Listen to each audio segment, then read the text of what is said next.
الله الرحمن الرحيم. ألف لام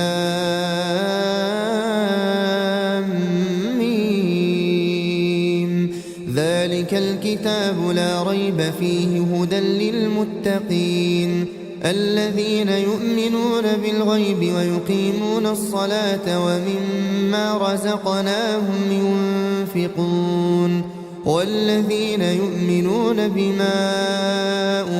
أنزل إليك وما أنزل من قبلك وبالآخرة هم يوقنون أولئك على هدى من ربهم وأولئك هم المفلحون إن الذين كفروا سواء عليهم أأنذرتهم أم لم تنذرهم لا يؤمنون ختم الله على قلوبهم وعلى سمعهم وعلى أبصارهم غشاوة ولهم عذاب عظيم ومن الناس من يقول آمنا بالله وباليوم الآخر وما هم بمؤمنين يخادعون الله والذين آمنوا وما يخدعون إلا أنفسهم وما يشعرون في قلوبهم مرض فزادهم الله مرضا ولهم عذاب أليم بما كانوا يكذبون وإذا قيل لهم لا تفسدوا في الأرض قالوا إنما نحن مصلحون ألا إنهم هم المفسدون ولكن لا يشعرون وإذا قيل لهم آمنوا كما آمن الناس قالوا أنؤمن كما آمن السفهاء ألا إنهم هم السفهاء ولكن لا يعلمون وإذا لقوا الذين آمنوا قالوا آمنا وإذا خلوا إلى شياطينهم قالوا إنا معكم إنما نحن مستهزئون الله يستهزئ بهم ويمدهم في طغيانهم يعمهون أولئك الذين اشتروا الضلالة بالهدى فما ربحت تجارتهم وما كانوا مهتدين مثلهم كمثل الذي استوقد نارا فلما أضاءت ما حوله ذهب الله بنورهم وتركهم في ظلمات لا يبصرون صم بكم عمي فهم لا يرجعون أو كصيب من السماء فيه ظلمات ورعد وبرق يجعلون أصابعهم في آذانهم من الصواعق حذر الموت والله محيط بالكافرين يكاد البرق يخطف أبصارهم كلما أضاء لهم مشوا فيه وإذا أظلم عليهم قاموا ولو شاء الله لذهب بسمعهم وأبصارهم إن الله على كل شيء قدير يا أيها الناس اعبدوا ربكم الذي خلقكم والذين من قبلكم لعلكم تتقون الذي جعل لكم الأرض فراشا والسماء بناءً وأنزل من السماء ماء فأخرج به من الثمرات رزقا لكم فلا تجعلوا لله أندادا وأنتم تعلمون وإن كنتم في ريب مما نزلنا على عبدنا فأتوا بسورة من مثله وادعوا شهداءكم من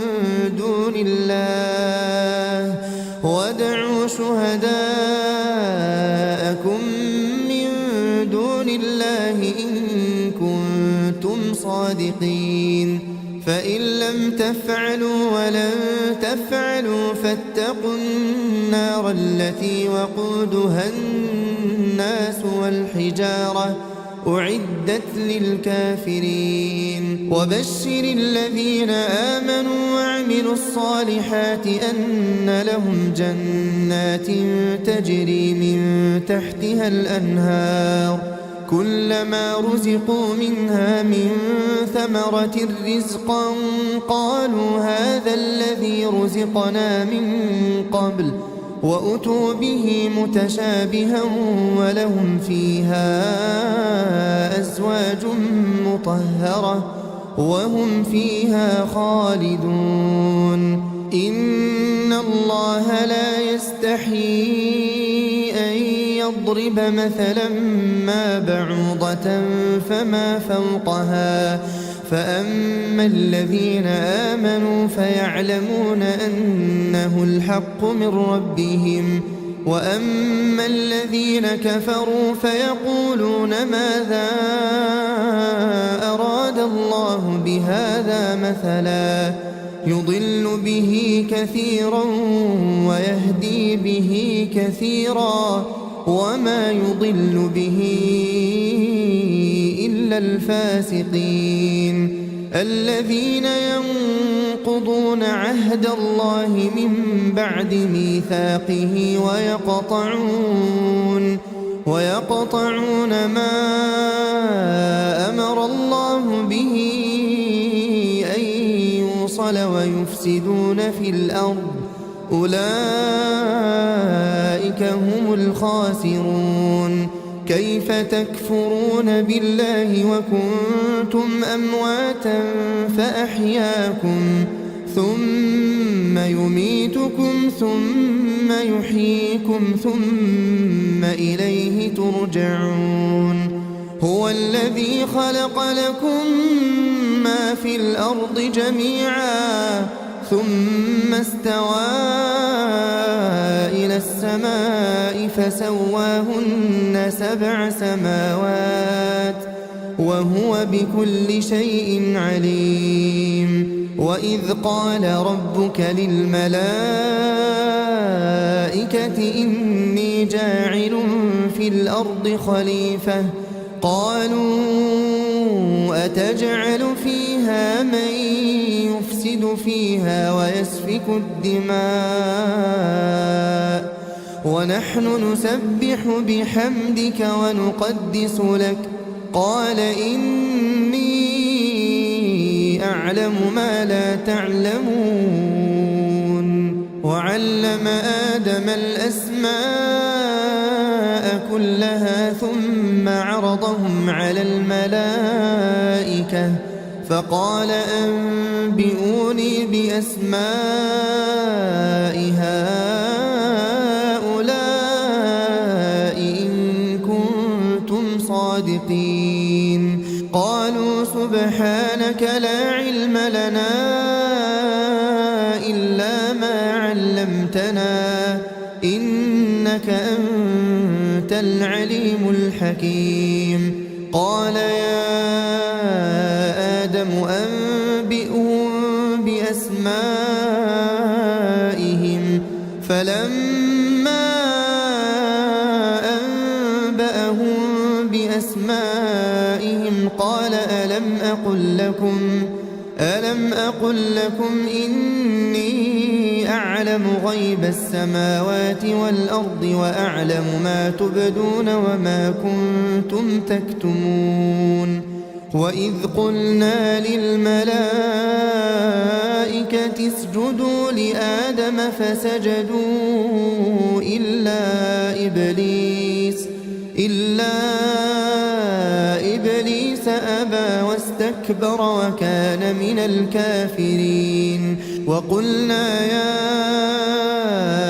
آدم اسكن أنت وزوجك الجنة وكلا منها رغدا حيث شئتما ولا تقربا هذه الشجرة فتكونا من الظالمين فأزلهما الشيطان عنها فأخرجهما مما كانا فيه وقلنا اهبطوا بعضكم لبعض عدو ولكم في الأرض مستقر ومتاع إلى حين فتلقى آدم من ربه كلمات فتاب عليه إنه هو التواب الرحيم قلنا اهبطوا منها جميعا فإما يأتينكم مني هدى فمن تبع هداي فلا خوف عليهم ولا هم يحزنون والذين كفروا وكذبوا بآياتنا أولئك أصحاب النار هم فيها خالدون يا بني إسرائيل اذكروا نعمتي التي أنعمت عليكم وأوفوا بعهدي أوف بعهدكم وإياي فارهبون وآمنوا بما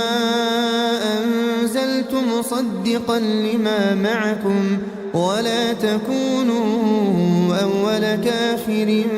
به ولا تشتروا بآياتي ثمنا قليلا وإياي فاتقون ولا تلبسوا الحق بالباطل وتكتموا الحق وأنتم تعلمون وأقيموا الصلاة وآتوا الزكاة واركعوا مع الراكعين أتأمرون الناس بالبر وتنسون أنفسكم وأنتم تتلون الكتاب أفلا تعقلون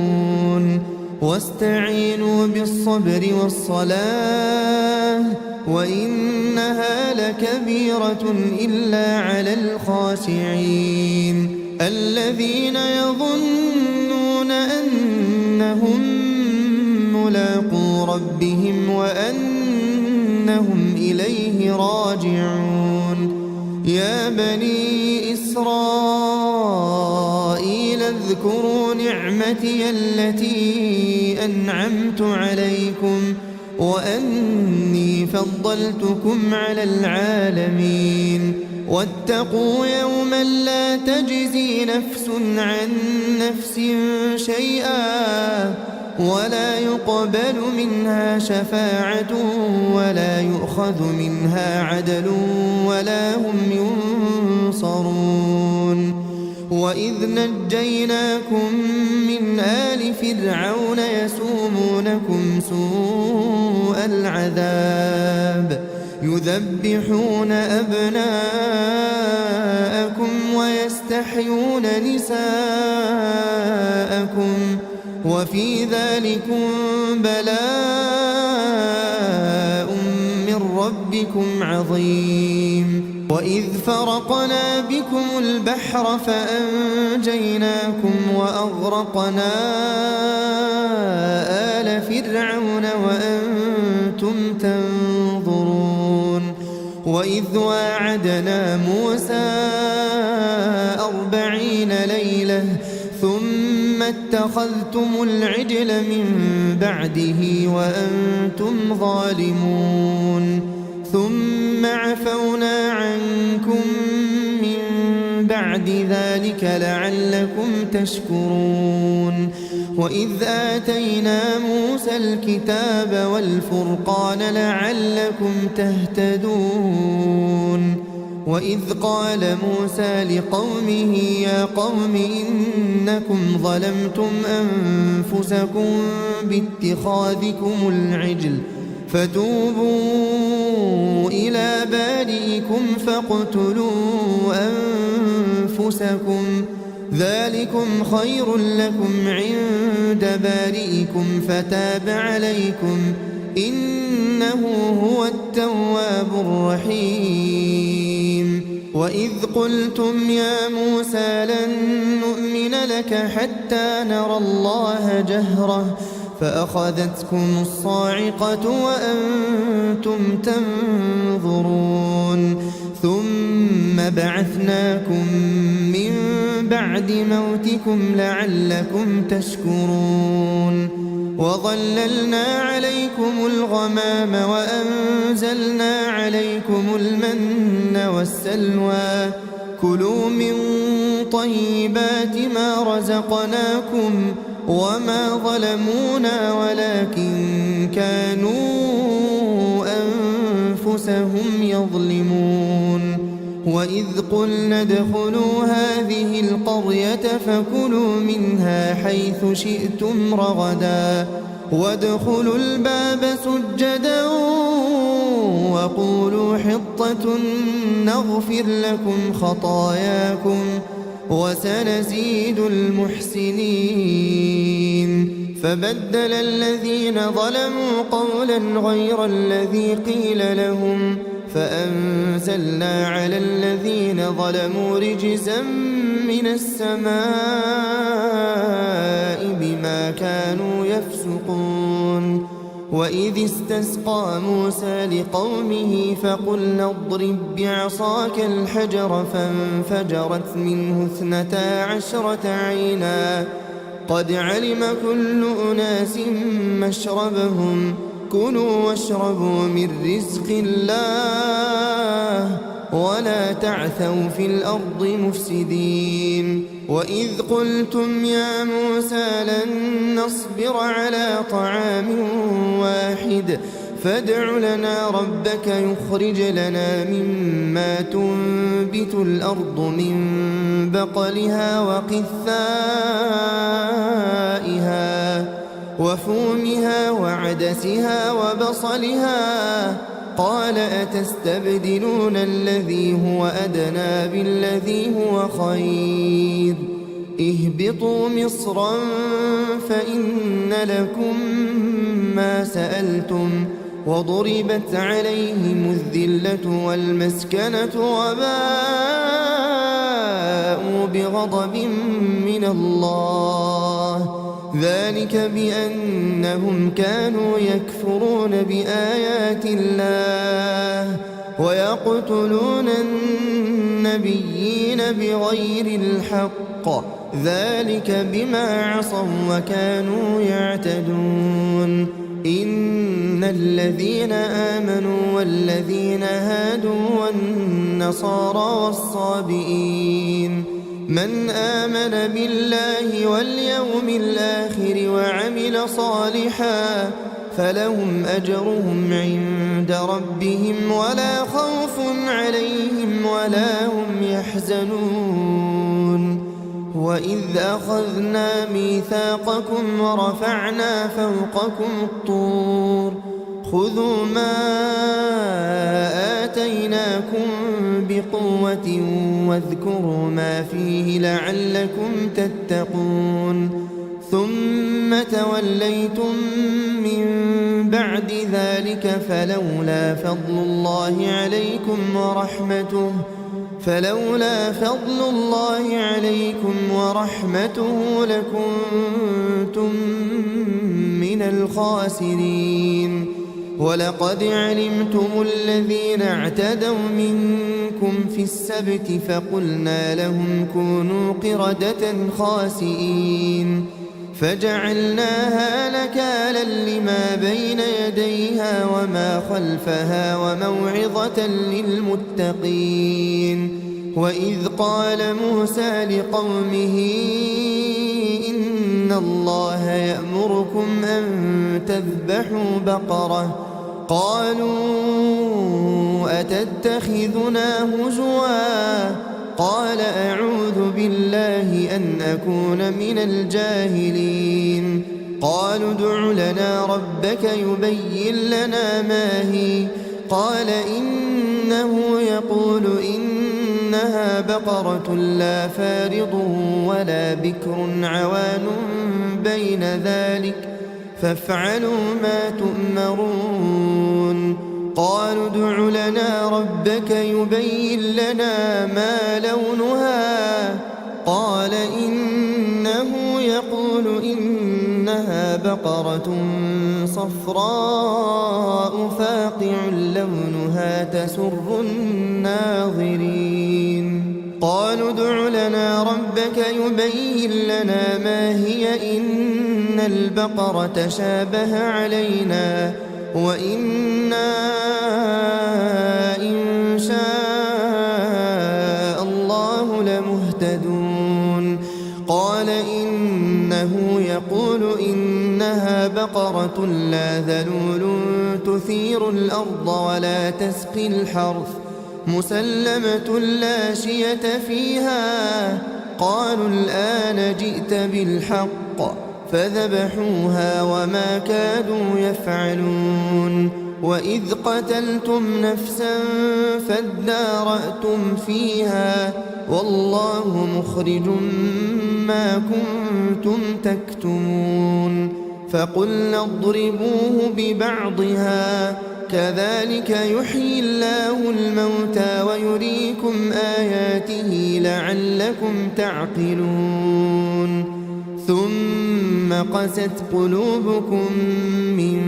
بعد ذلك فهي كالحجارة أو أشد قسوة وإن من الحجارة لما يتفجر منه الأنهار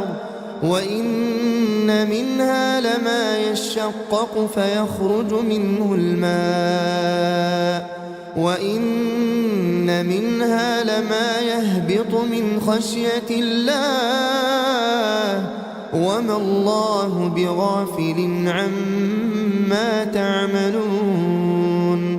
أفتطمعون أن يؤمنوا لكم وقد كان فريق منهم يسمعون كلام الله ثم يحرفونه من بعد ما عقلوه وهم يعلمون. وإذا لقوا الذين آمنوا قالوا آمنا وإذا خلا بعضهم إلى بعض قالوا أتحدثونهم بما فتح الله عليكم ليحاجوكم به عند ربكم أفلا تعقلون. أولا يعلمون أن الله يعلم ما يسرون وما يعلنون. ومنهم أميون لا يعلمون الكتاب إلا أماني وإن هم إلا يظنون. فويل للذين يكتبون الكتاب بأيديهم ثم يقولون هذا من عند الله ليشتروا به ثمنا قليلا فويل لهم مما كتبت أيديهم وويل لهم مما يكسبون. وقالوا لن تمسنا النار إلا أياما معدودة قل أتخذتم عند الله عهدا فلن يخلف الله عهده أم تقولون على الله ما لا تعلمون. بلى من كسب سيئة وأحاطت به خطيئته فأولئك أصحاب النار هم فيها خالدون والذين آمنوا وعملوا الصالحات أولئك أصحاب الجنة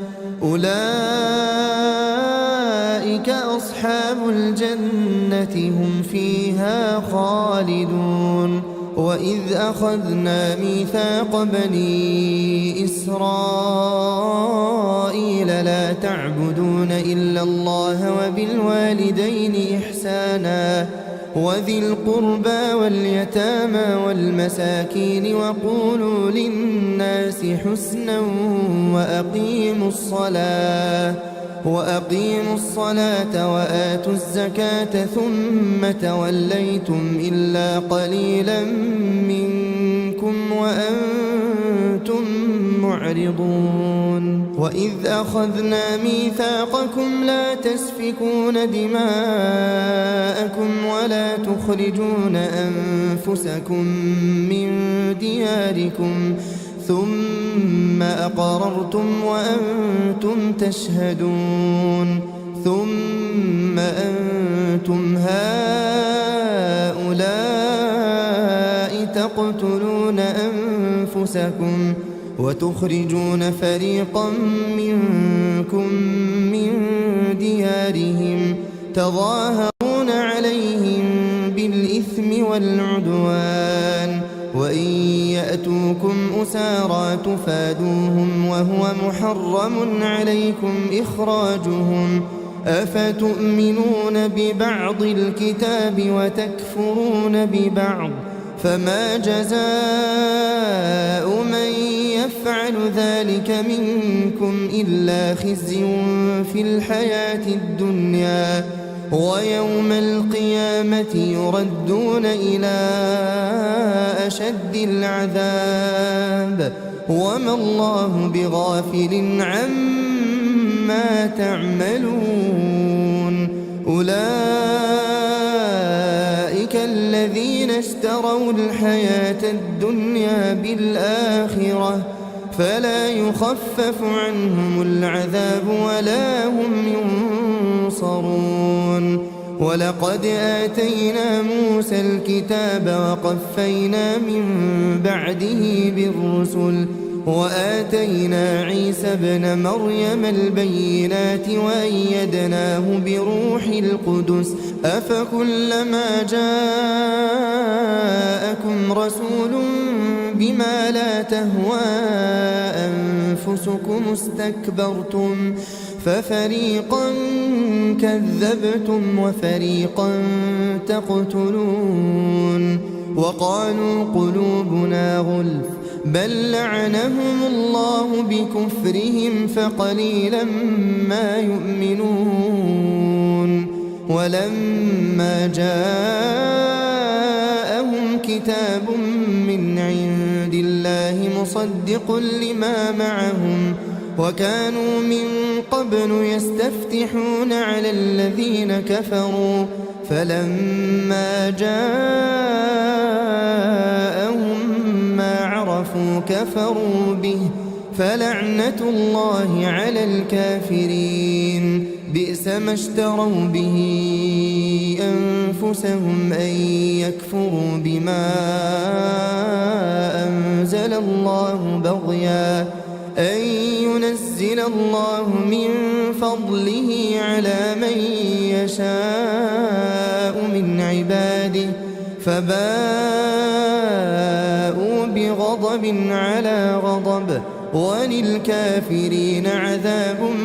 مهين وإذا قيل لهم آمنوا بما أنزل الله قالوا نؤمن بما أنزل علينا ويكفرون بما وراءه وهو الحق مصدقا لما معهم قل فلم تقتلون أنبياء الله من قبل إن كنتم ولقد جاءكم موسى بالبينات ثم اتخذتم العجل من بعده وأنتم ظالمون وإذ أخذنا ميثاقكم ورفعنا فوقكم الطور خذوا ما آتيناكم بقوة واسمعوا قالوا سمعنا وعصينا وأشربوا في قلوبهم العجل بكفرهم قل بئس ما يأمركم به إيمانكم إن كنتم مؤمنين قل إن كانت لكم الدار الآخرة عند الله خالصة من دون الناس فتمنوا الموت إن كنتم صادقين ولن يتمنوه أبدا بما قدمت أيديهم والله عليم بالظالمين ولتجدنهم أحرص الناس على حياة ومن الذين أشركوا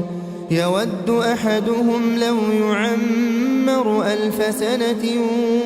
وما هو بمزحزحه من العذاب أن يعمر والله بصير بما يعملون قل من كان عدوا لجبريل فإنه نزله على قلبك بإذن الله مصدقا لما بين يديه وهدى وبشرى للمؤمنين من كان عدوا لله وملائكته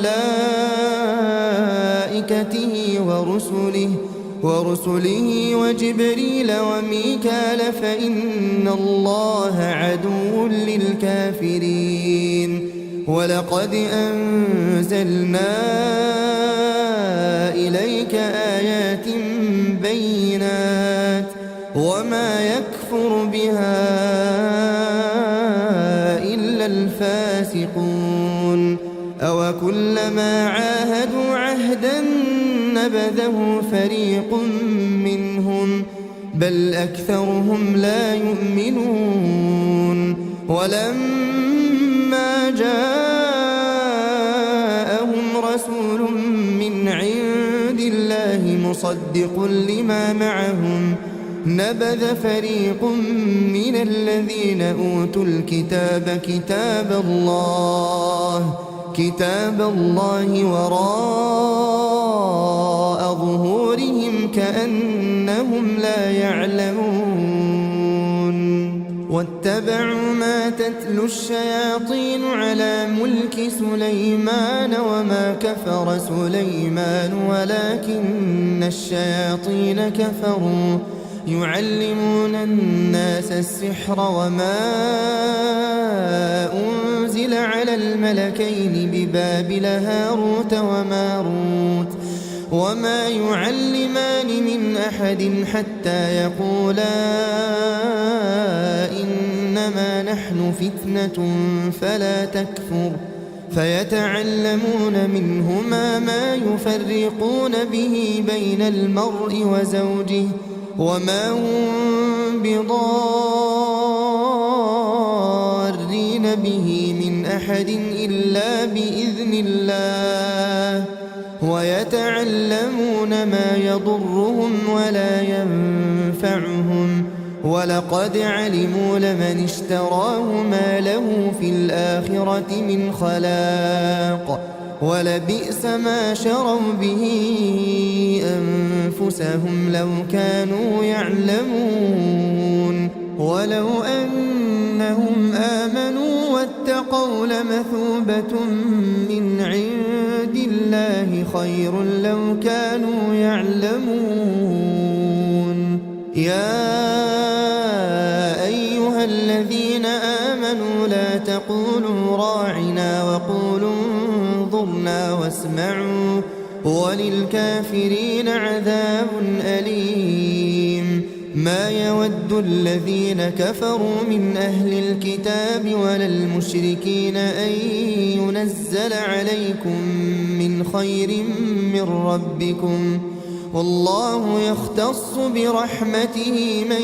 يشاء والله ذو الفضل العظيم ما ننسخ من آية أو ننسها نأت بخير منها أو مثلها ألم تعلم أن الله على كل شيء قدير ألم تعلم أن الله له ملك السماوات والأرض وما لكم من دون الله من ولي ولا نصير أم تريدون أن تسألوا رسولكم كما سئل موسى من قبل ومن يتبدل الكفر بالإيمان فقد ضل سواء السبيل ود كثير من أهل الكتاب لو يردونكم من بعد إيمانكم كفارا حسدا من عند أنفسهم من بعد ما تبين لهم الحق فاعفوا واصفحوا حتى يأتي الله بأمره إن الله على كل شيء قدير وأقيموا الصلاة وآتوا الزكاة وما تقدموا لأنفسكم من خير تجدوه عند الله إن الله بما تعملون بصير وقالوا لن يدخل الجنة إلا من كان هودا أو نصارى تلك أمانيهم قل هاتوا برهانكم إن كنتم صادقين بلى من أسلم وجهه لله وهو محسن فله أجره عند ربه ولا خوف عليهم ولا هم يحزنون وقالت اليهود ليست النصارى على شيء وقالت النصارى ليست اليهود على شيء وهم يتلون الكتاب كذلك قال الذين لا يعلمون مثل قولهم فالله يحكم بينهم يوم القيامة فيما كانوا فيه يختلفون ومن أظلم ممن منع مساجد الله أن يذكر فيها اسمه وسعى في خرابها أولئك ما كان لهم أن يدخلوها إلا خائفين لهم في الدنيا خزي ولهم في الآخرة عذاب عظيم ولله المشرق والمغرب فأينما تولوا فثم وجه الله إن الله واسع عليم وقالوا اتخذ الله ولدا سبحانه بل له ما في السماوات والأرض كل له قانتون بديع السماوات والأرض وإذا قضى أمرا فإنما يقول له كن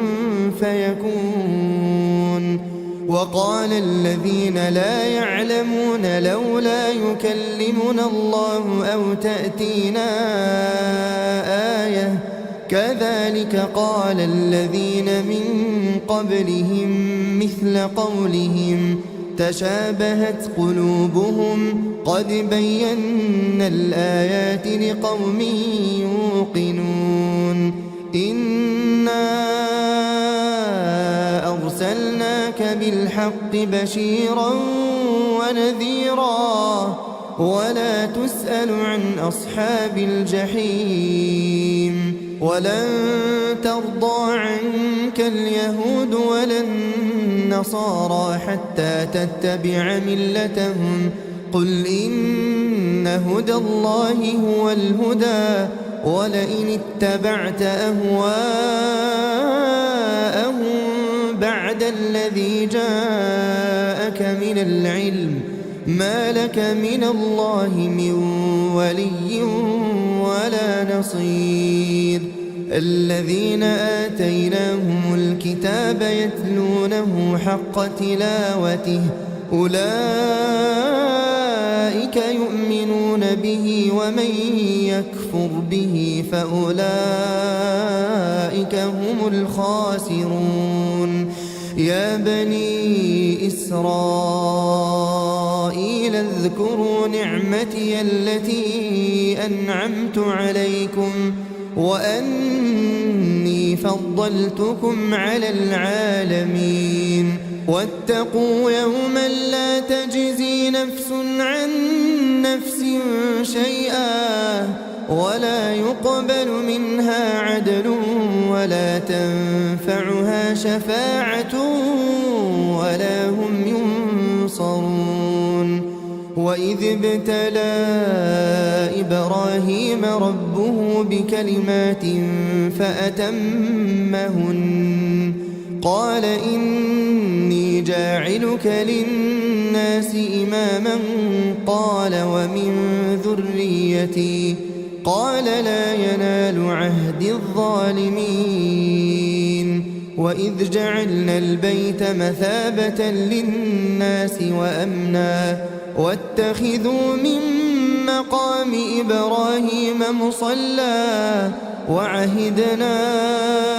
إلى إبراهيم وإسماعيل أن طهرا بيتي للطائفين والعاكفين والركع السجود وإذ قال إبراهيم رب اجعل هذا بلدا آمنا وارزق أهله من الثمرات من آمن منهم بالله واليوم الآخر قال ومن كفر فأمتعه قليلا ثم أضطره إلى عذاب النار وبئس المصير وإذ يرفع إبراهيم القواعد من البيت وإسماعيل ربنا تقبل منا إنك أنت السميع العليم ربنا واجعلنا مسلمين لك ومن ذريتنا أمة مسلمة لك وأرنا مناسكنا وتب علينا إنك أنت التواب الرحيم ربنا وابعث فيهم رسولا منهم يتلو عليهم آياتك ويعلمهم الكتاب والحكمة ويزكيهم إنك أنت العزيز الحكيم ومن يرغب عن ملة إبراهيم إلا من سفه نفسه ولقد اصطفيناه في الدنيا وإنه في الآخرة لمن الصالحين إذ قال له ربه أسلم قال أسلمت لرب العالمين ووصى بها إبراهيم بنيه ويعقوب يا بني إن الله اصطفى لكم الدين فلا تموتن إلا وأنتم مسلمون أم كنتم شهداء إذ حضر يعقوب الموت إذ قال لبنيه ما تعبدون من بعدي قالوا نعبد إلهك وإله آبائك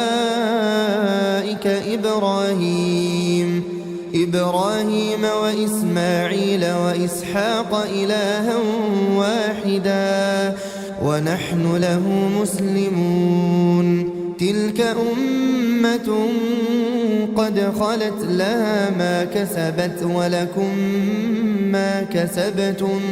ولا تسألون عما كانوا يعملون وقالوا كونوا هودا أو نصارى تهتدوا قل بل ملة إبراهيم حنيفا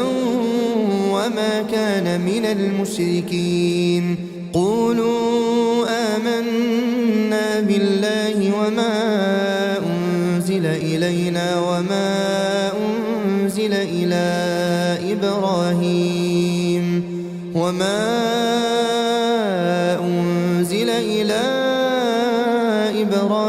وإسماعيل وإسحاق ويعقوب والأسباط وما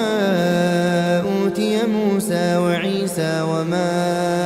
أوتي النبيون من ربهم لا نفرق بين أحد منهم ونحن له مسلمون فإن آمنوا بمثل ما آمنتم به فقد اهتدوا وإن تولوا فإنما هم في شقاق فسيكفيكهم الله وهو السميع العليم صبغة الله ومن أحسن من الله صبغة ونحن له عابدون قل أتحاجوننا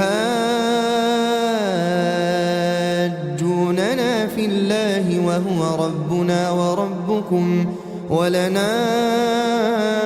أعمالنا ولكم أعمالكم ونحن له مخلصون أم تقولون إن إبراهيم وإسماعيل وإسحاق ويعقوب والأسباط كانوا هودا أو نصارى قل أنتم أعلم أم الله ومن أظلم ممن كتم شهادة عنده من الله وما الله بغافل عما تعملون تلك أمة قد خلت لها ما كسبت ولكم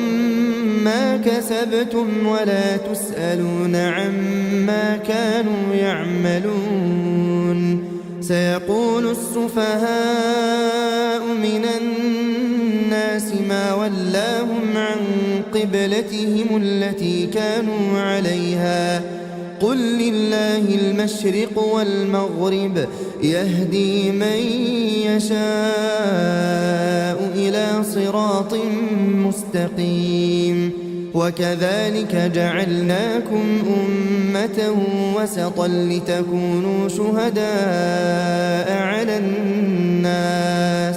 ويكون الرسول عليكم شهيدا وما جعلنا القبلة التي كنت عليها إلا لنعلم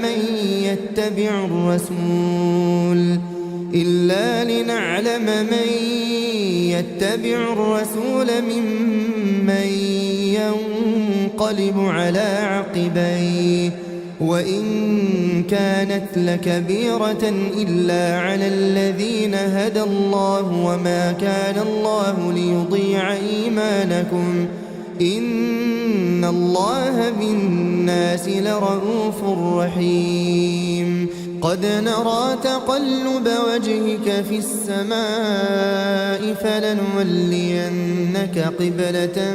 ترضاها فول وجهك شطر المسجد الحرام وحيث ما كنتم فولوا وجوهكم شطره وإن الذين أوتوا الكتاب ليعلمون أنه الحق من ربهم وما الله بغافل عما يعملون ولئن أتيت الذين أوتوا الكتاب بكل آية ما تبعوا قبلتك وما أنت بتابع قبلتهم وما بعضهم بتابع قبلة بعض ولئن اتبعت أهواءهم من بعد ما جاءك من العلم إنك إذا لمن الظالمين. الذين آتيناهم الكتاب يعرفونه كما يعرفون أبناءهم وإن فريقا منهم ليكتمون الحق وهم يعلمون. الحق من ربك فلا تكونن من الممترين. ولكل وجهة هو موليها فاستبقوا الخيرات أينما تكونوا يأت بكم الله جميعا إن الله على كل شيء قدير. ومن حيث خرجت فول وجهك شطر المسجد الحرام وإنه للحق من ربك وما الله بغافل عما تعملون. ومن حيث خرجت فول وجهك شطر المسجد الحرام وحيث ما كنتم فولوا وجوهكم شطره لئلا يكون للناس عليكم حجة إلا الذين ظلموا منهم فلا تخشوهم واخشوني ولأتم نعمتي عليكم ولعلكم تهتدون. كما أرسلنا فيكم رسولا منكم يتلو عليكم آياتنا ويزكيكم ويعلمكم الكتاب والحكمة ويعلمكم ما لم تكونوا تعلمون. فاذكروني أذكركم واشكروا لي ولا تكفرون. يا أيها الذين آمنوا استعينوا بالصبر والصلاة إن الله مع الصابرين. ولا تقولوا لمن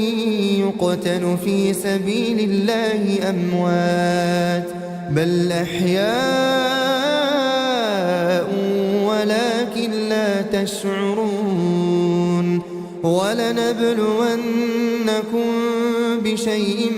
من الخوف والجوع ونقص من الأموال والأنفس والثمرات وبشر الصابرين الذين إذا أصابتهم مصيبة قالوا إنا لله وإنا إليه راجعون. أولئك عليهم صلوات من ربهم ورحمة وأولئك هم المهتدون. إن الصفا والمروة من شعائر الله فمن حج البيت أو اعتمر فلا جناح عليه أن يطوف بهما ومن تطوع خيرا فإن الله شاكر عليم. إن الذين يكتمون ما أنزلنا من البينات والهدى من بعد ما بيناه للناس في الكتاب أولئك يلعنهم الله ويلعنهم اللاعنون إلا الذين تابوا وأصلحوا وبينوا فأولئك أتوب عليهم وأنا التواب الرحيم. إن الذين كفروا وماتوا وهم كفار أولئك عليهم لعنة نعمة الله والملائكة والناس أجمعين خالدين فيها لا يخفف عنهم العذاب ولا هم ينظرون وإلهكم إله واحد لا إله إلا هو الرحمن الرحيم إن في خلق السماوات والأرض واختلاف الليل والنهار والفلك التي تجري في البحر بما ينفع الناس وما أنزل الله من السماء من ماء فأحيا به الأرض بعد موتها وبث فيها من كل دابة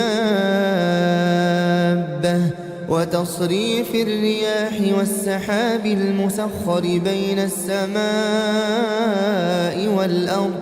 لآيات لقوم يعقلون ومن الناس من يتخذ من دون الله أندادا يحبونهم كحب الله والذين آمنوا أشد حبا لله ولو يرى الذين ظلموا إذ يرون العذاب أن القوة لله جميعا وأن الله شديد العذاب إذ تبرأ الذين اتبعوا من الذين اتبعوا ورأوا العذاب وتقطعت بهم الأسباب وقال الذين اتبعوا لو أن لنا كرة فنتبرأ منهم كما تبرأوا منا كذلك يريهم الله أعمالهم حسرات عليهم وما هم بخارجين من النار يا أيها الناس كلوا مما في الأرض حلالا طيبا ولا تتبعوا خطوات الشيطان إنه لكم عدو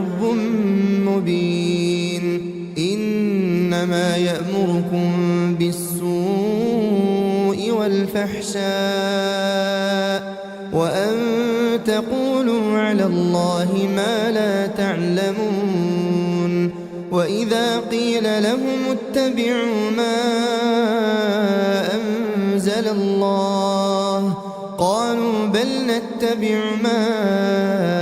ألفينا عليه آباءنا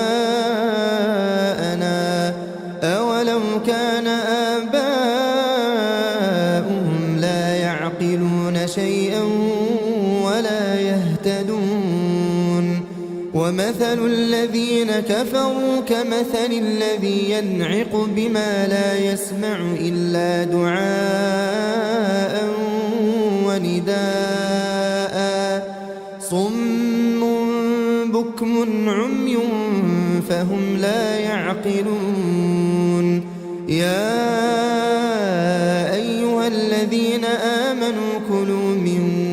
طيبات ما رزقناكم واشكروا لله إن كنتم إياه تعبدون إنما حرم عليكم الميتة والدم ولحم الخنزير وما أهل به لغير الله فمن اضطر غير باغ ولا عاد فلا إثم عليه إن الله غفور رحيم إن الذين يكتمون ما أنزل الله من الكتاب ويشترون به ثمنا قليلا أولئك ما يأكلون في بطونهم إلا النار ولا يكلمهم الله يوم القيامة ولا يزكيهم ولهم عذاب أليم. أولئك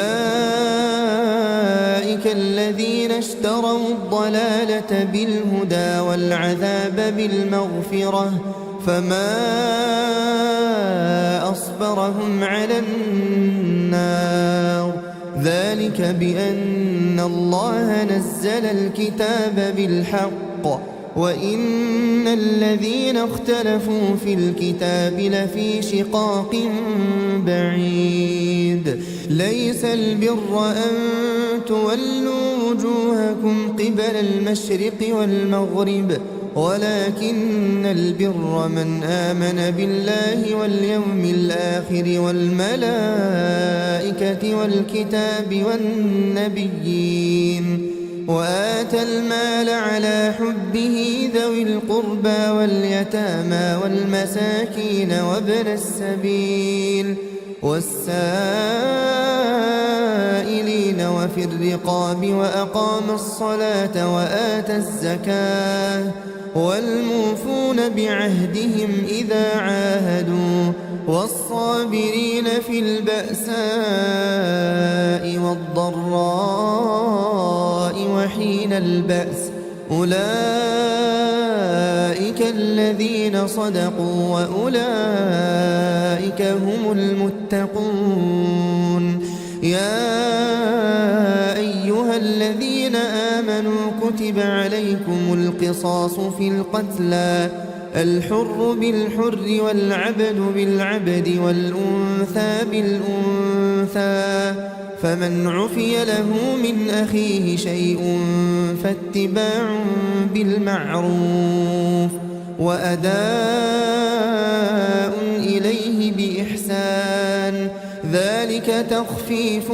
من ربكم ورحمة فمن اعتدى بعد ذلك فله عذاب أليم. ولكم في القصاص حياة يا أولي الألباب لعلكم تتقون. كتب عليكم إذا حضر أحدكم الموت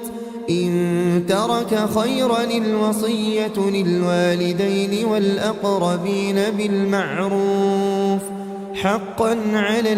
المتقين. فمن بدله بعدما سمعه فإنما إثمه على الذين يبدلونه إن الله سميع عليم. فمن خاف من موص جنفا أو إثما فأصلح بينهم فلا إثم عليه إن الله غفور رحيم. يا أيها الذين آمنوا كتب عليكم الصيام كما كتب على الذين من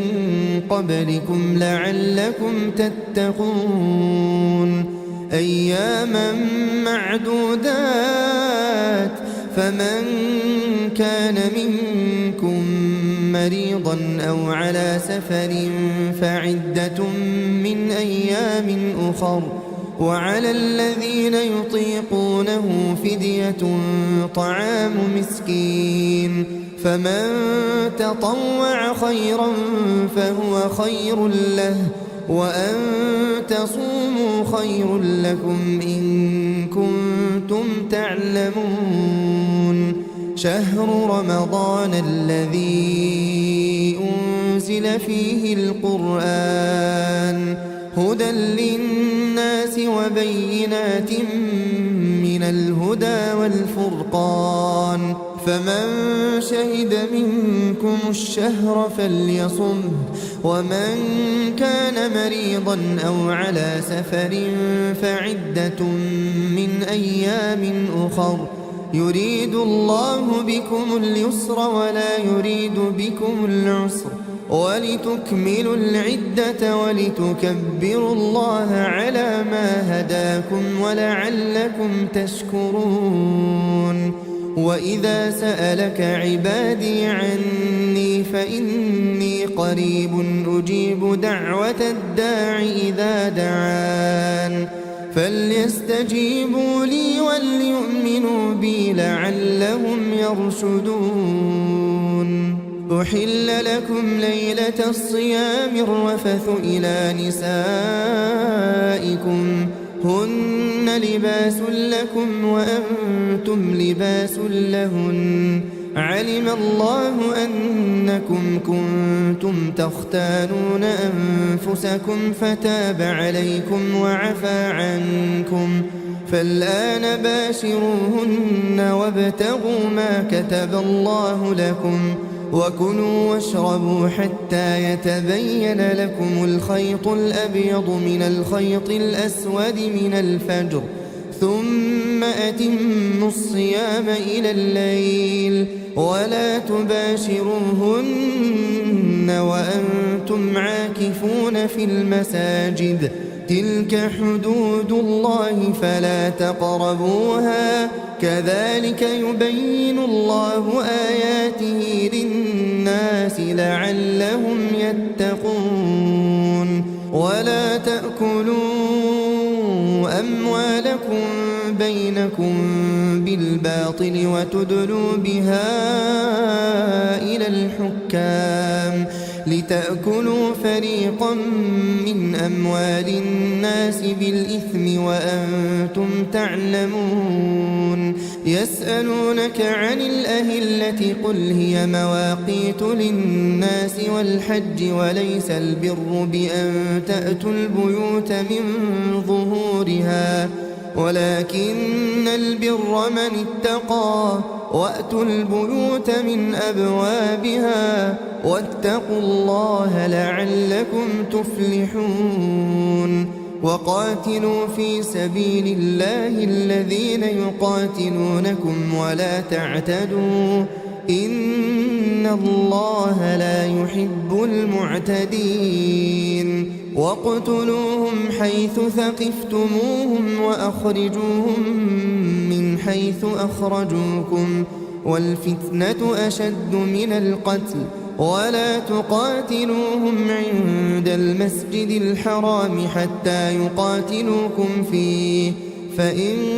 قاتلوكم فاقتلوهم كذلك جزاء الكافرين. فإن انتهوا فإن الله غفور رحيم. وقاتلوهم حتى لا تكون فتنة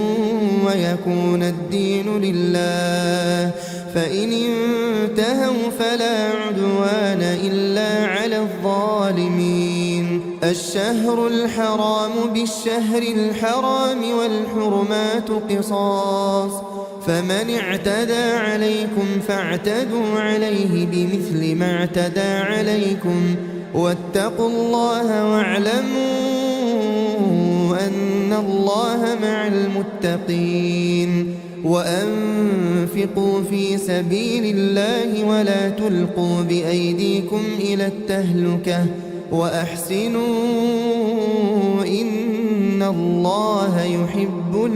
المحسنين. وأتموا الحج والعمرة لله فإن أحصرتم فما استيسر من الهدي ولا تحلقوا رؤوسكم حتى يبلغ الهدي محله فمن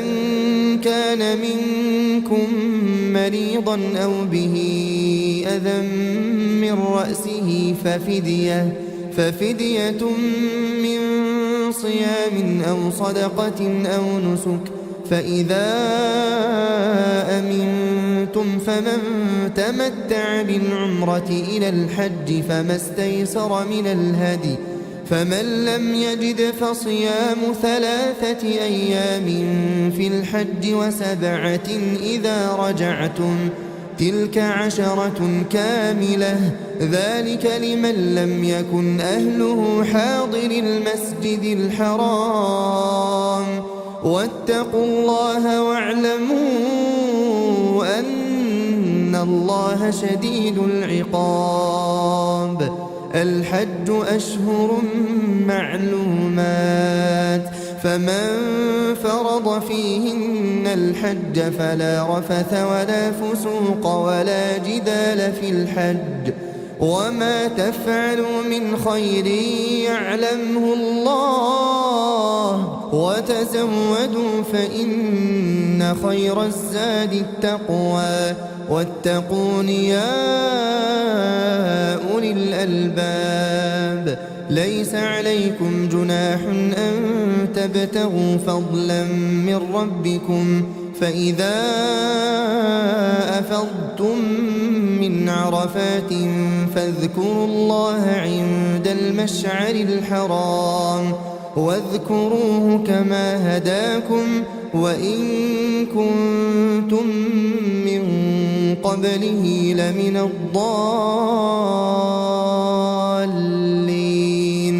ثم أفيضوا من حيث أفاض الناس واستغفروا الله إن الله غفور رحيم فإذا قضيتم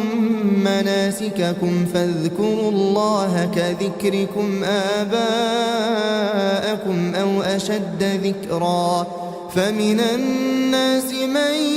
يقول ربنا آتنا في الدنيا وما له في الآخرة من خلاق ومنهم من يقول ربنا آتنا في الدنيا حسنة وفي الآخرة حسنة وقنا عذاب النار أولئك لهم نصيب مما كسبوا والله سريع الحساب واذكروا الله في أيام معدودات فمن تعجل في يومين فلا إثم عليه ومن تأخر فلا إثم عليه لمن اتقى واتقوا الله واعلموا أنكم إليه تحشرون ومن الناس من يعجبك قوله في الحياة الدنيا ويشهد الله على ما في قلبه وهو ألد الخصام وإذا تولى سعى في الأرض ليفسد فيها ويهلك الحرث والنسل والله لا يحب الفساد وإذا قيل له اتق الله أخذته العزة بالإثم فحسبه جهنم ولبئس المهاد ومن الناس من يشري نفسه ابتغاء مرضات الله والله رؤوف بالعباد يا أيها الذين آمنوا ادخلوا في السلم كافة ولا تتبعوا خطوات الشيطان إنه لكم عدو مبين فإن زللتم من بعد ما جاءتكم البينات فاعلموا أن الله عزيز حكيم هل ينظرون إلا أن يأتيهم الله في ظلل من الغمام والملائكة وقضي الأمر وإلى الله ترجع الأمور سل بني إسرائيل كم آتيناهم من آية بينة ومن يبدل نعمة الله من بعد ما جاءته فإن الله شديد العقاب زين للذين كفروا الحياة الدنيا ويسخرون من الذين آمنوا والذين اتقوا فوقهم يوم القيامة والله يرزق من يشاء بغير حساب. كان الناس أمة واحدة فبعث الله النبيين مبشرين ومنذرين وأنزل معهم الكتاب بالحق ليحكم بين الناس فيما اختلفوا فيه وما اختلف فيه إلا الذين أوتوه من بعد ما جاءتهم البينات بغيا بينهم فهدى الله الذين آمنوا لما اختلفوا فيه من الحق بإذنه والله يهدي من يشاء إلى صراط مستقيم. أم حسبتم أن تدخلوا الجنة ولما يأتكم مثل الذين خلوا من قبلكم مستهم البأساء والضراء وزلزلوا حتى يقول الرسول والذين آمنوا معه متى نصر الله ألا إن نصر الله قريب. يسألونك ماذا ينفقون قل ما أنفقتم من خير فللوالدين والأقربين واليتامى والمساكين وابن السبيل وما تفعلوا من خير فإن الله به عليم.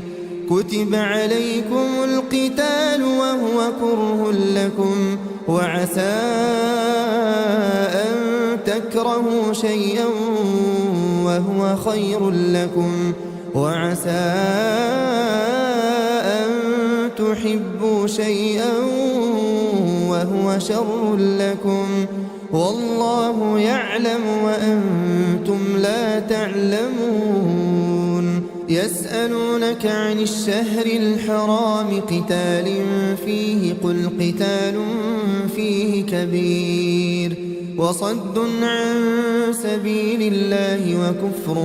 به والمسجد الحرام وإخراج أهله منه أكبر عند الله والفتنة أكبر من القتل ولا يزالون يقاتلونكم حتى يردوكم عن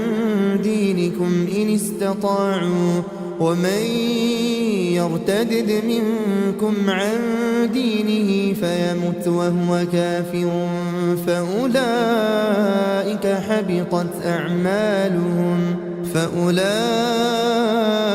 حبطت أعمالهم في الدنيا والآخرة وأولئك أصحاب النار هم فيها خالدون. إن الذين آمنوا والذين هاجروا وجاهدوا في سبيل الله أولئك يرجون رحمة الله والله غفور رحيم. يسألونك عن الخمر والميسر قل فيهما إثم كبير ومنافع للناس وإثمهما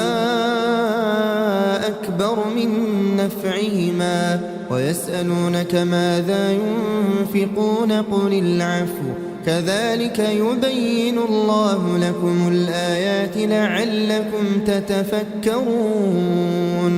في الدنيا والآخرة. ويسألونك عن اليتامى قل إصلاح لهم خير وإن تخالطوهم فإخوانكم والله يعلم المفسد من المصلح ولو شاء الله لأعنتكم إن الله عزيز حكيم. ولا تنكحوا المشركات حتى يؤمنوا ولأمة مؤمنة خير من مشركة ولو أعجبتكم ولا تنكحوا المشركين حتى يؤمنوا ولعبد مؤمن خير من مشرك ولو أعجبكم أولئك يدعون إلى النار والله يدعو إلى الجنة والمغفرة بإذنه ويبين آياته للناس لعلهم يتذكرون ويسألونك عن المحيض قل هو أذى فاعتزلوا النساء في المحيض ولا تقربوهن حتى يطهرن فإذا تطهرن فأتوهن من حيث أمركم الله إن الله يحب التوابين ويحب المتطهرين نساؤكم حرث لكم فأتوا حرثكم أنى شئتم وقدموا لأنفسكم واتقوا الله واعلموا أنكم ملاقوه وبشر المؤمنين ولا تجعلوا الله عرضة لأيمانكم أن تبروا وتتقوا وتصلحوا بين الناس والله سميع عليم لا يؤاخذكم الله باللغو في أيمانكم ولكن يؤاخذكم بما كسبت قلوبكم والله غفور حليم للذين يؤلون من نسائهم تربص 4 أشهر فإن فاءوا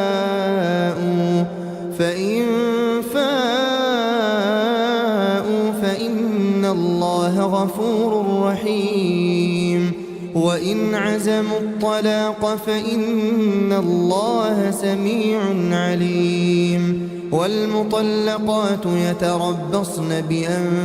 بأنفسهن 3 قروء ولا يحل لهن أن يكتمن ما خلق الله في أرحامهن إن كن يؤمن بالله واليوم الآخر وبعولتهن أحق بردهن في ذلك إن أرادوا إصلاحا ولهن مثل الذي عليهن بالمعروف وللرجال عليهن درجة والله عزيز حكيم الطلاق 2 فإمساك بمعروف أو تسريح بإحسان ولا يحل لكم أن تأخذوا مما آتيتموهن شيئا إلا أن يخافا ألا يقيما حدود الله فإن خفتم ألا يقيما حدود الله فلا جناح عليهما فيما افتدت به تلك حدود الله فلا تعتدوها ومن يتعد حدود الله فأولئك هم الظالمون فإن طلقها فلا تحل له من بعد حتى تنكح زوجا غيره فإن طلقها فلا جناح عليهما أن يتراجعا إن ظنا أن يقيما حدود الله وتلك حدود الله يبينها لقوم يعلمون وإذا طلقتم النساء فبلغن أجلهن فأمسكوهن بمعروف أو سرحوهن بمعروف ولا تمسكوهن ضرارا لتعتدوا ومن يفعل ذلك فقد ظلم نفسه ولا تتخذوا آيات الله هزوا واذكروا نعمة الله عليكم وما أنزل عليكم من الكتاب والحكمة يعظكم به واتقوا الله واعلموا أن الله بكل شيء عليم وإذا طلقتم النساء فبلغن أجلهن فلا تعضلوهن أن ينكحن أزواجهن إذا تراضوا بينهم بالمعروف ذلك يوعظ به من كان منكم يؤمن بالله واليوم الآخر ذلكم أزكى لكم وأطهر والله يعلم وأنتم لا تعلمون والوالدات يرضعن أولادهن حولين كاملين لمن أراد أن يتم الرضاعة وعلى المولود له رزقهن وكسوتهن بالمعروف لا تكلف نفس إلا وسعها لا تضار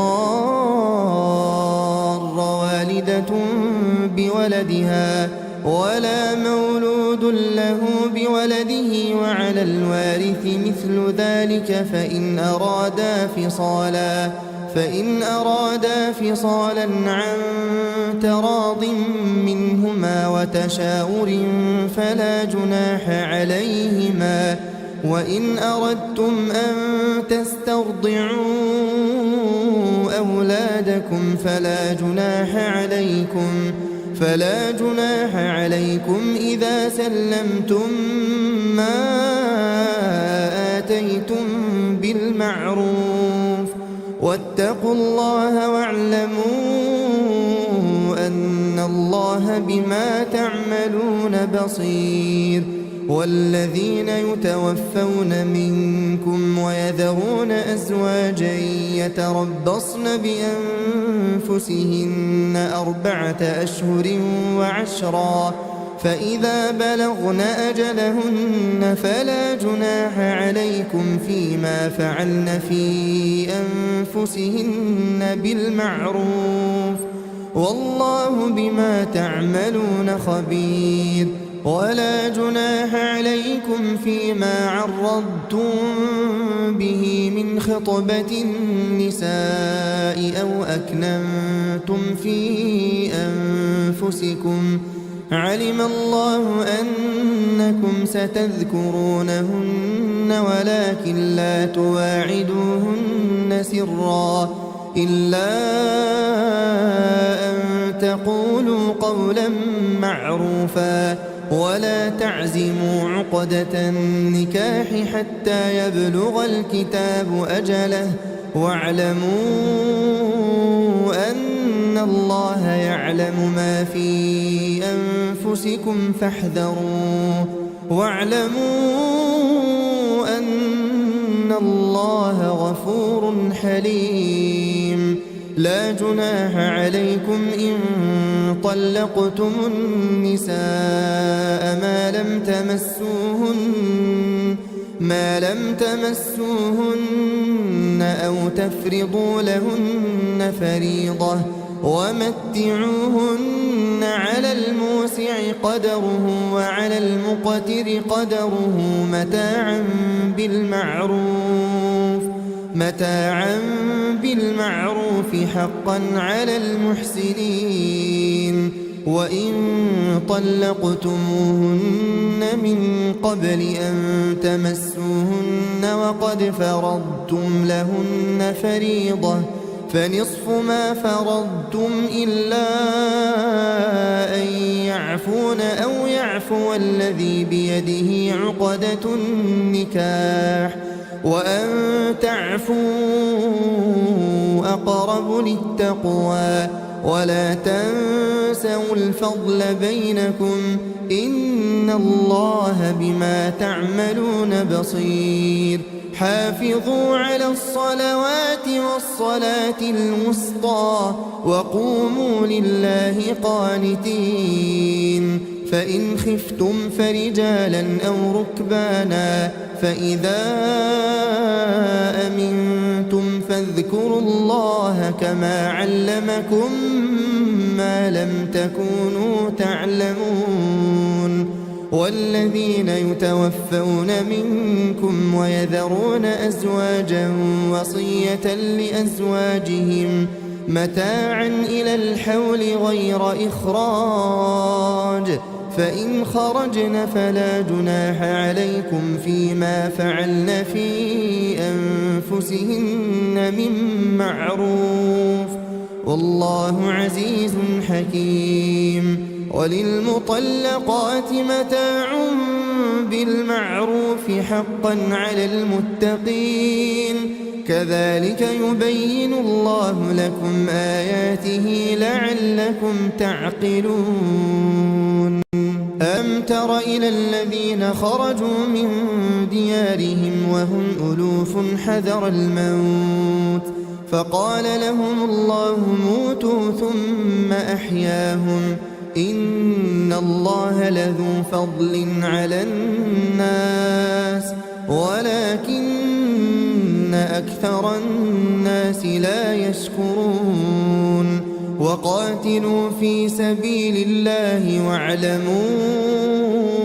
أن الله سميع عليم من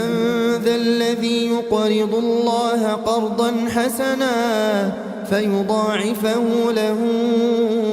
أضعافا كثيرة والله يقبض ويبسط وإليه ترجعون ألم تر إلى الملأ من بني إسرائيل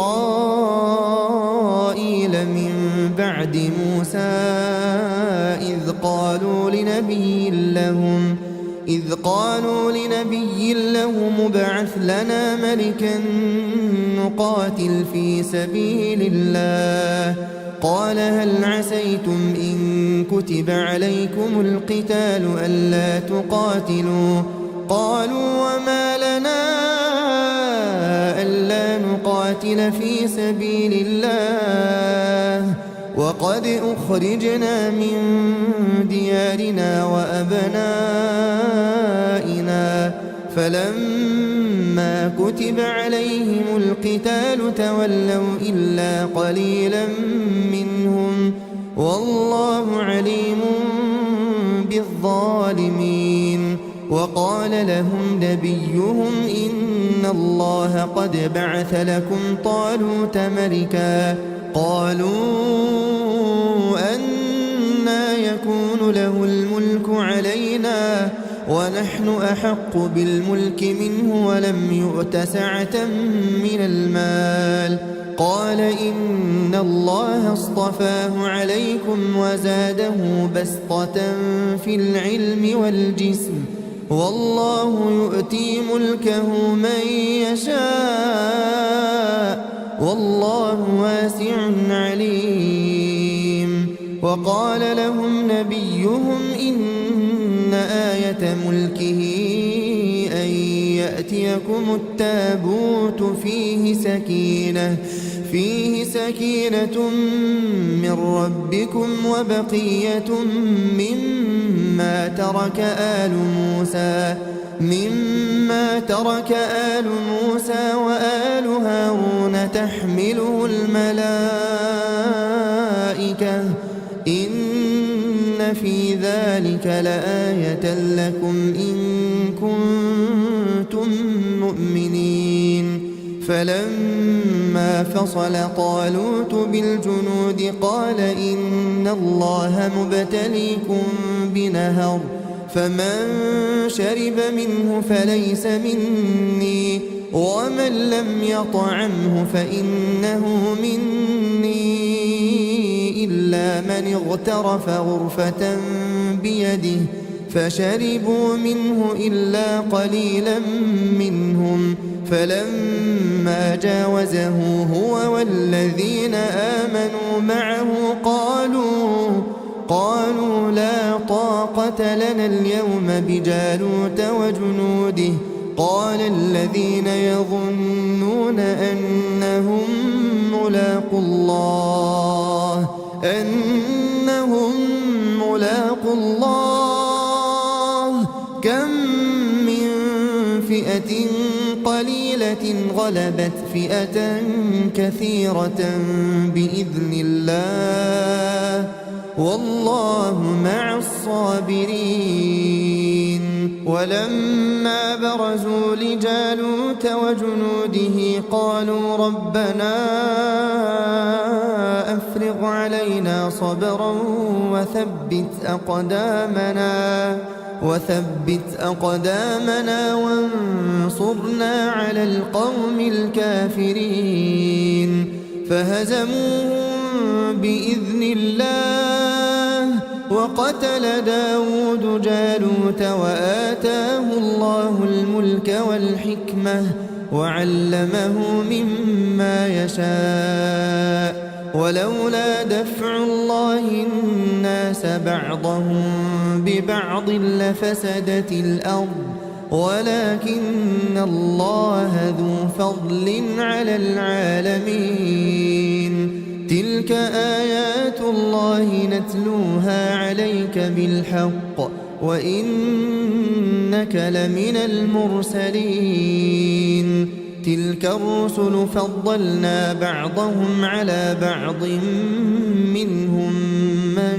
كلم الله ورفع بعضهم درجات وآتينا عيسى ابن مريم البينات وأيدناه بروح القدس ولو شاء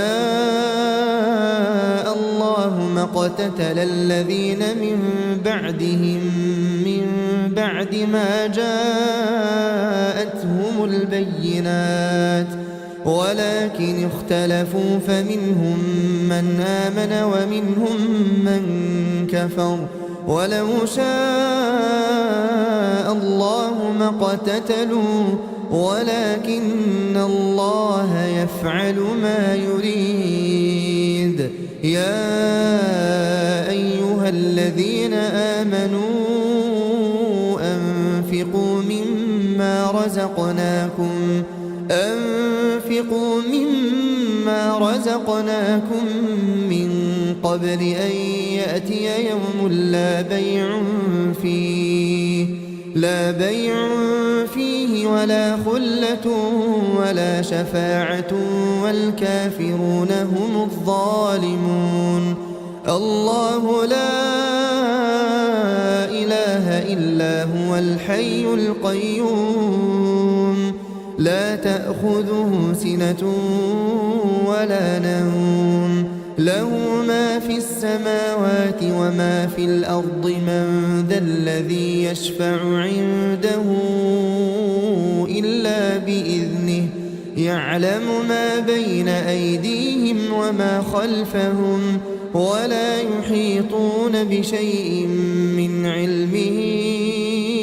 إلا بما شاء وسع كرسيه السماوات والأرض ولا يؤوده حفظهما وهو العلي العظيم. لا إكراه في الدين قد تبين الرشد من الغي فمن يكفر بالطاغوت ويؤمن بالله فقد استمسك بالعروة الوثقى لا انفصام لها والله سميع عليم. الله ولي الذين آمنوا يخرجهم من الظلمات إلى النور والذين كفروا أولياؤهم الطاغوت يخرجونهم من النور إلى الظلمات أولئك أولئك أصحاب النار هم فيها خالدون ألم تر إلى الذي حاج إبراهيم في ربه أن آتاه الله الملك إذ قال إبراهيم ربي الذي يحيي ويميت قال أنا أحيي وأميت قال إبراهيم فإن الله يأتي بالشمس من المشرق فأت بها من المغرب فبهت الذي كفر والله لا يهدي القوم الظالمين أو كالذي مر على قرية وهي خاوية على عروشها قال أنى يحيي هذه الله بعد موتها فأماته الله 100 عام ثم بعثه قال كم لبثت قال لبثت يوما أو بعض يوم قال بل لبثت 100 عام فانظر إلى طعامك وشرابك لم يتسنه وانظر إلى حمارك ولنجعلك آية للناس وانظر إلى العظام كيف ننشزها ثم نكسوها لحما فلما تبين له قال أعلم أن الله على كل شيء قدير وإذ قال إبراهيم رب أرني كيف تحيي الموتى قال أولم تؤمن قال بلى ولكن ليطمئن قلبي قال فخذ 4 من الطير فصرهن إليك ثم اجعل على كل جبل منهن جزءا ثم ادعهن يأتينك سعيا واعلم أن الله عزيز حكيم مثل الذين ينفقون أموالهم في سبيل الله كمثل حبة أنبتت 7 سنابل في كل سنبلة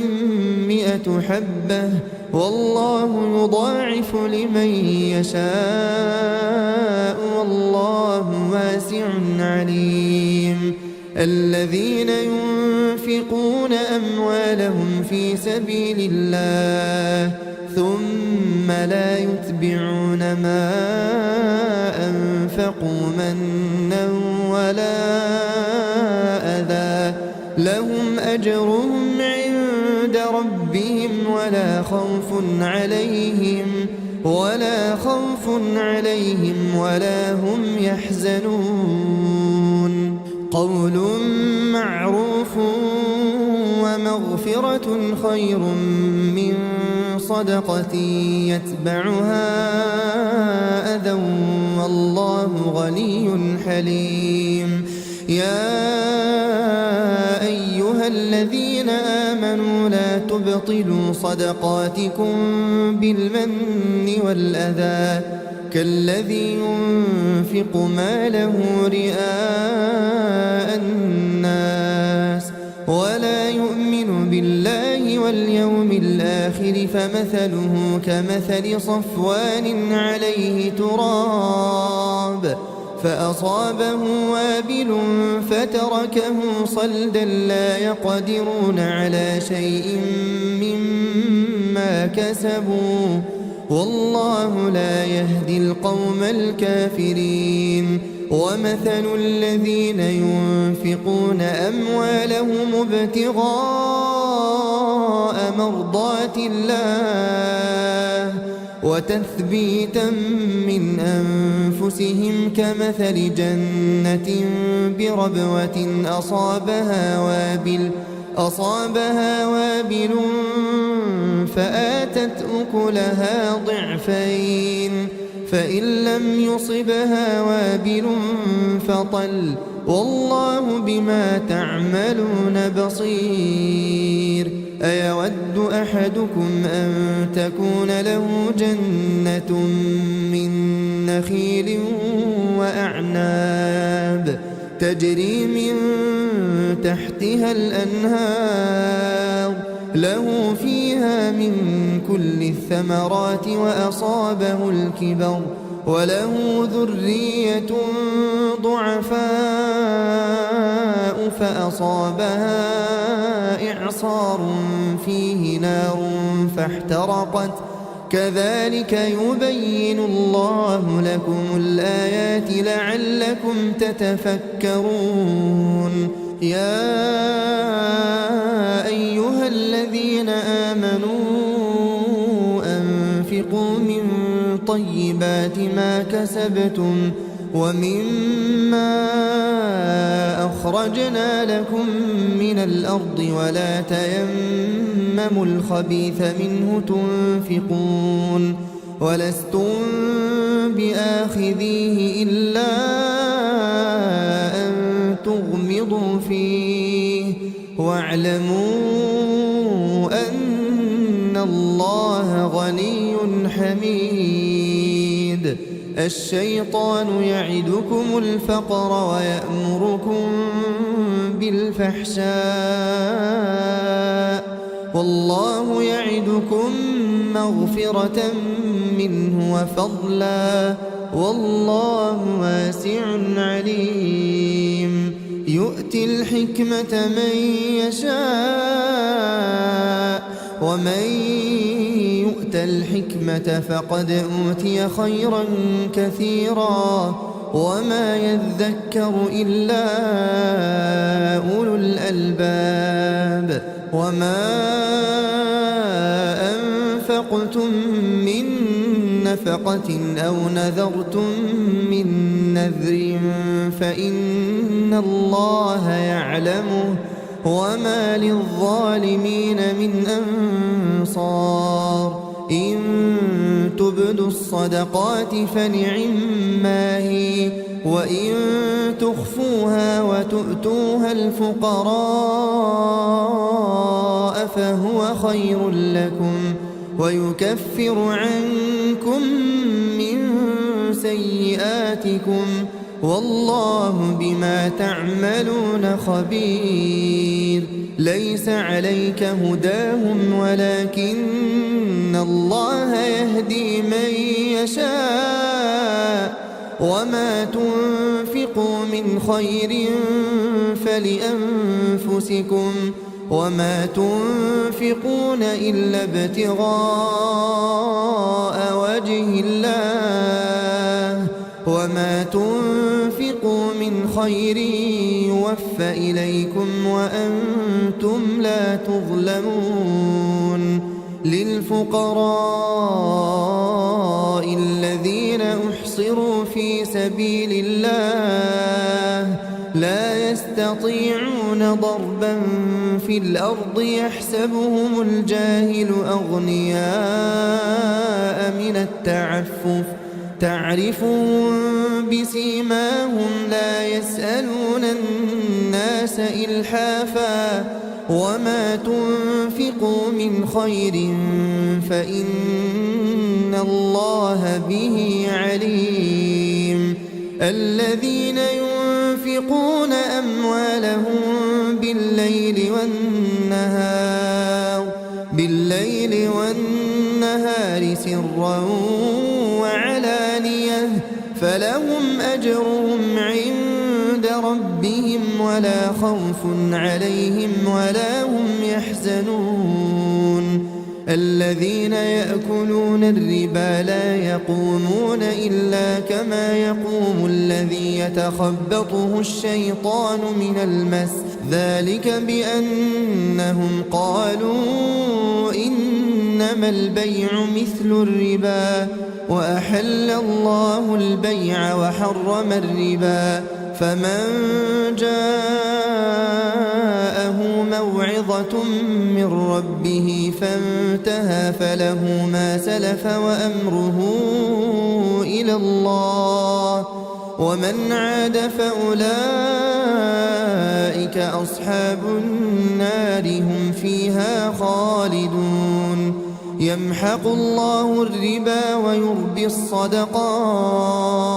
والله لا يحب كل كفار أثيم إن الذين آمنوا وعملوا الصالحات وأقاموا الصلاة وآتوا الزكاة لهم أجرهم عند ربهم ولا خوف عليهم ولا هم يحزنون يا أيها الذين آمنوا اتقوا الله وذروا ما بقي من الربا إن كنتم مؤمنين فإن لم تفعلوا فأذنوا بحرب من الله ورسوله وإن تبتم فلكم رؤوس أموالكم لا تظلمون ولا تظلمون وإن كان ذو عسرة فنظرة إلى ميسرة وأن تصدقوا خير لكم إن كنتم تعلمون واتقوا يوما ترجعون فيه إلى الله ثم توفى كل نفس ما كسبت وهم لا يظلمون يا أيها الذين آمنوا إذا تداينتم بدين إلى أجل مسمى فاكتبوه وليكتب بينكم كاتب بالعدل ولا يأب كاتب أن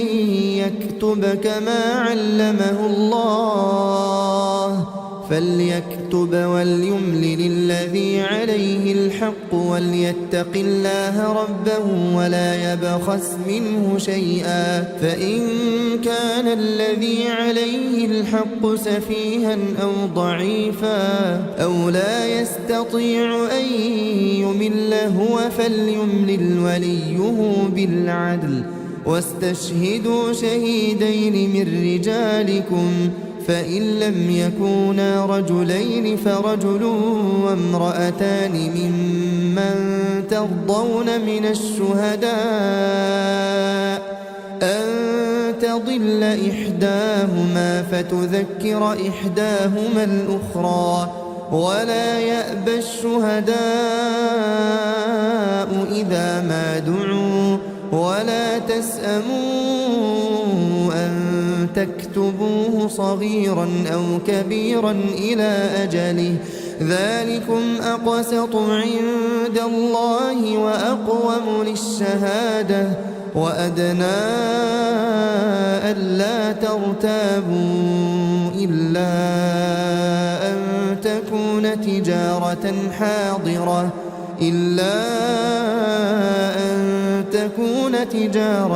حاضرة تديرونها بينكم فليس عليكم جناح ألا تكتبوها وأشهدوا إذا تبايعتم ولا يضار كاتب ولا شهيد وإن تفعلوا فإنه فسوق بكم واتقوا الله ويعلمكم الله والله بكل شيء عليم وإن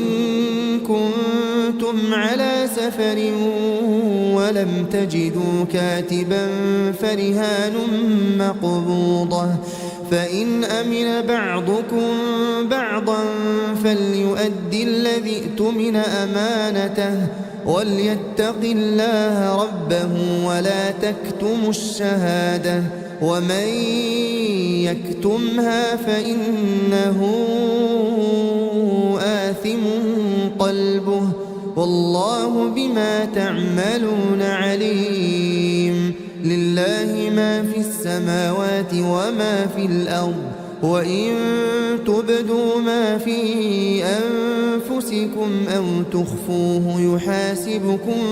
به الله فيغفر لمن يشاء ويعذب من يشاء والله على كل شيء قدير. آمن الرسول بما أنزل إليه من ربه والمؤمنون كل آمن بالله وملائكته وكتبه ورسله لا نفرق بين أحد